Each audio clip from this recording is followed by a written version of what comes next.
បងប្អូនអើយនេះខ្នប់អត់ឈឺនេះខ្នោឈឺហើយឈឺហើយនៅលេងទៀតបងប្អូន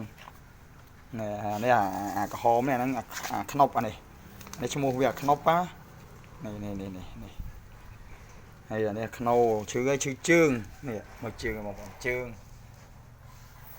ដឹងត្រូវមួយស្អីដឹងស្អីកាន់បុកគ្នាមិនឥឡូវដើរលេងរួចហើយណាប៉ុន្តែនៅលេងទៀត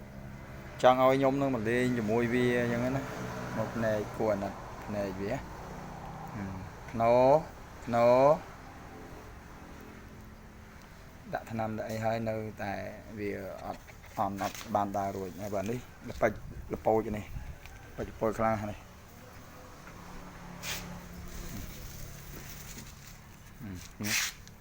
វាមកពុតយើងវាមកលេងខំគៀមឥឡូវចាប់ដើមធំទៅហើយធ